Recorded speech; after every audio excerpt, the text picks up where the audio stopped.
Olá, alunos, bem-vindos a mais uma aula de políticas públicas do seu curso de especialização em gestão de políticas públicas. Então, hoje vamos discutir mais um pouquinho sobre políticas públicas.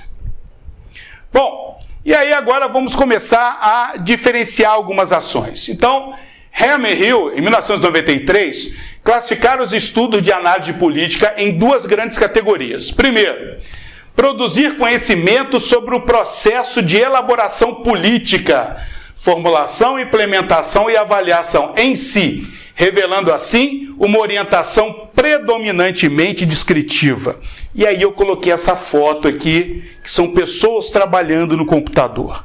Isso é muito comum. É comum nós termos gestores públicos que trabalham gestão pública apenas dentro do escritório. Isso não dá certo. Para se trabalhar a política pública, você tem que ir a campo, tem que conhecer as necessidades daquela comunidade, daquela estrutura, daquele grupo, como nós vimos na aula passada.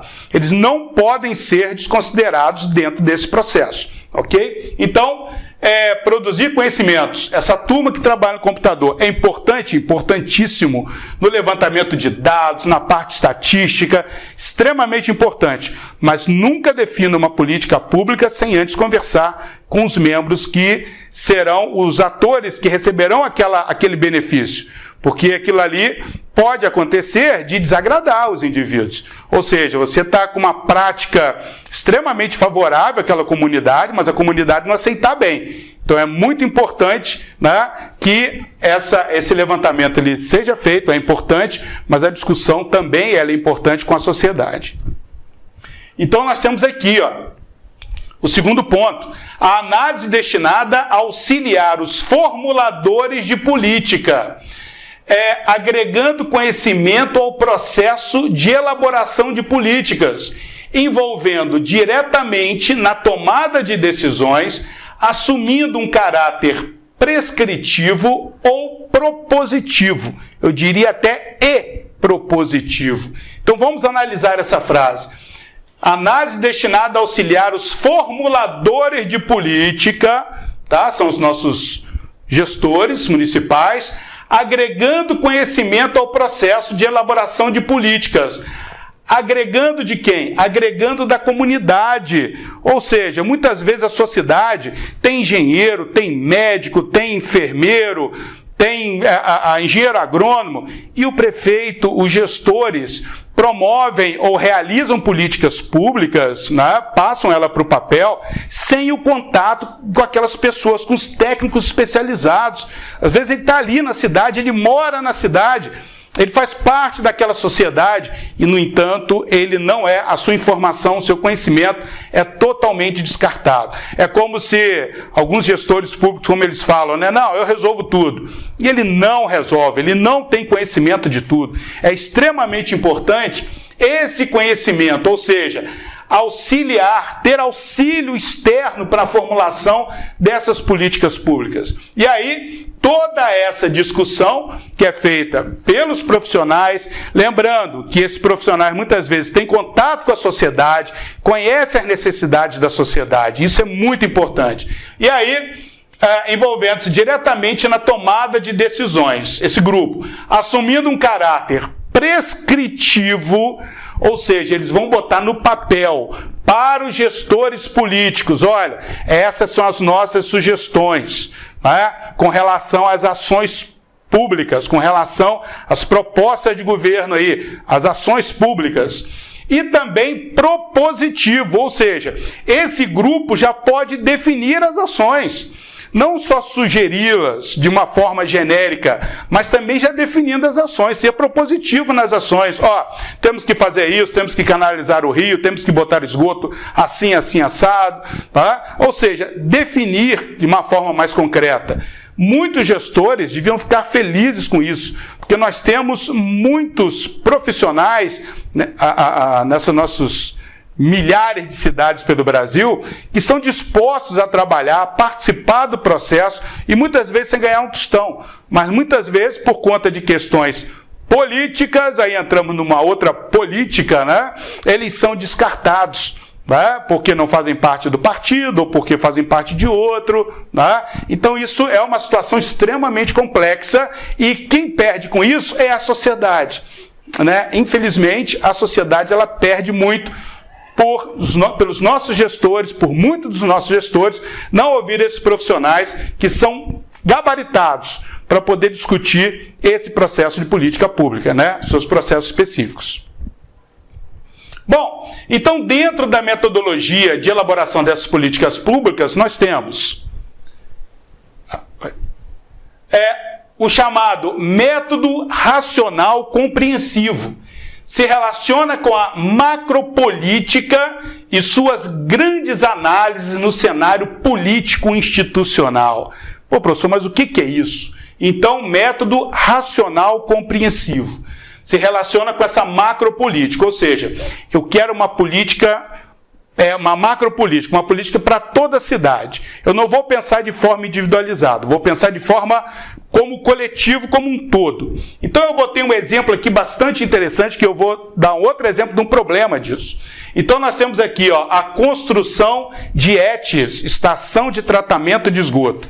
Então, muitas vezes, a cidade ela tem 100, 150 mil habitantes e apenas uma ET, ou seja, todo o esgoto da cidade, todo aquele resíduo líquido é destinado a tratamento naquela estação de tratamento.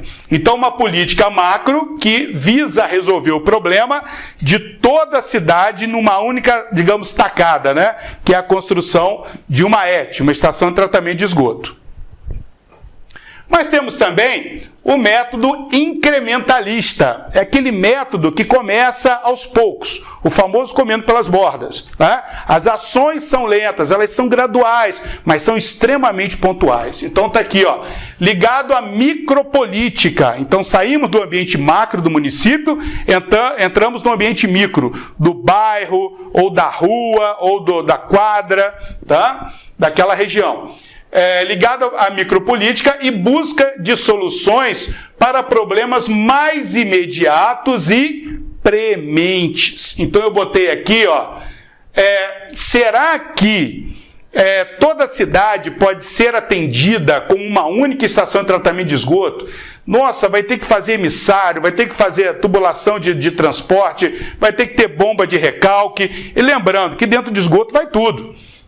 Tudo que você possa imaginar tem lá dentro do esgoto, não é apenas o que nós já conhecemos, né? Mas se joga de tudo no vaso sanitário, no esgoto, na rua, até animais mortos se jogam dentro do esgoto, né? Então o que acontece? Pode dar problema numa bomba, numa elevatória. Aqui não. Aqui, micropolítica, ou seja,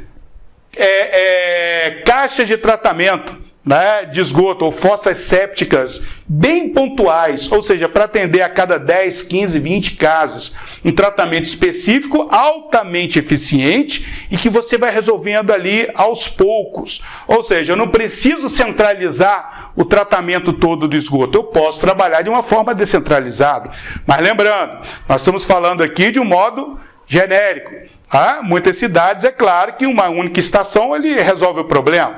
Principalmente aquelas cidades mais planas, que é mais fácil. Mas cidades com terreno mais acidentado, dependendo da característica da população, seria interessante a descentralização. Então isso faz parte do quê? Das políticas públicas que o gestor municipal, assim como o seu legislativo, eles têm que implementar, né? É interessante implementar e pensar nessas soluções alternativas.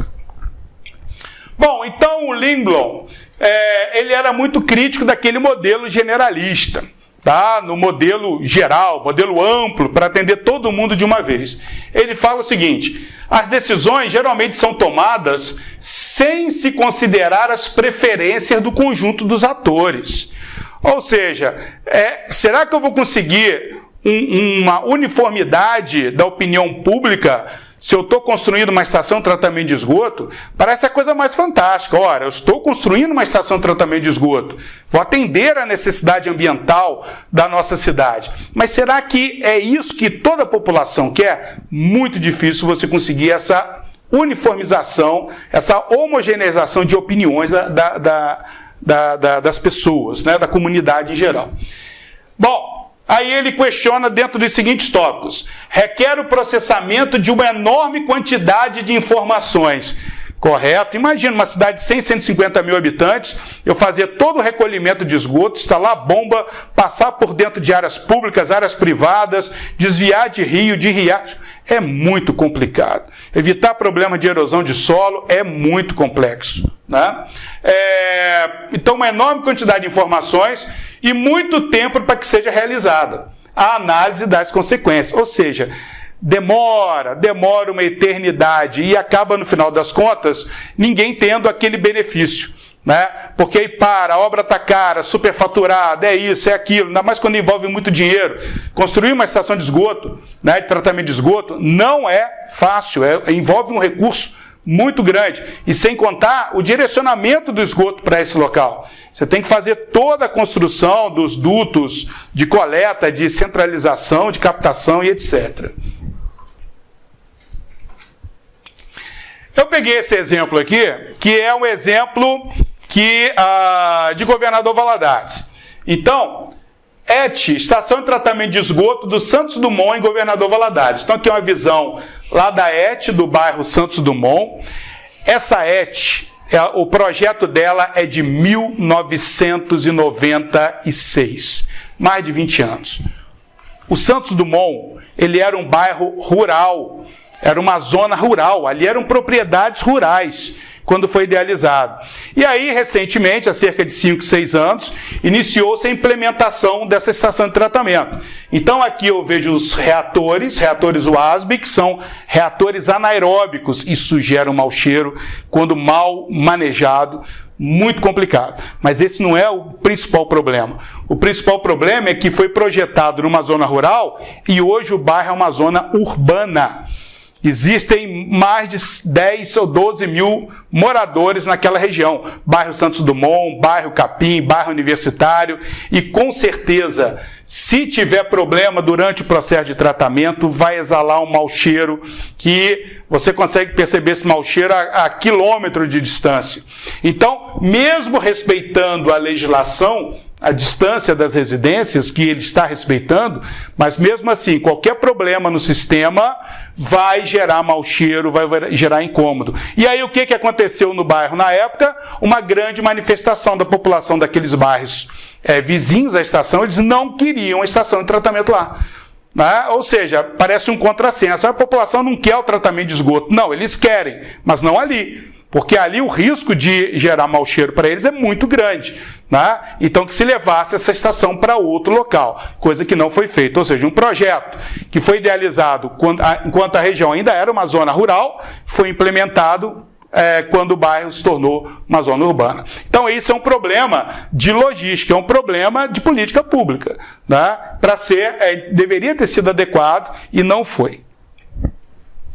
Então, novamente, segundo Lindblom, o único critério para uma boa política pública é do consenso possível. Lembrando, consenso possível, né? Às vezes você reúne 2 pessoas, é difícil ter consenso. Imagina reunir 10, 100 pessoas, né? Então, é do consenso possível, em torno de uma solução.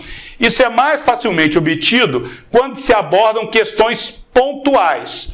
Pelo seu amplo escopo e complexidade, a análise macropolítica dificilmente é capaz de produzir consensos. Então, discutindo uma questão de cada vez, vamos resolver um problema de cada vez, é muito mais fácil você conduzir política pública dessa forma, do que você generalizar essa política.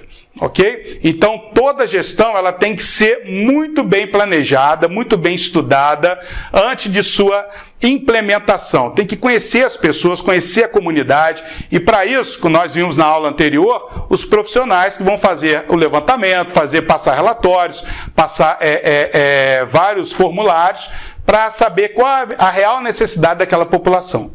Muito bem, então, colegas, hoje mais uma aula aqui de políticas públicas, lembrando que esse material vai ser postado em breve no Moodle, tá? E até a nossa próxima aula. Até lá!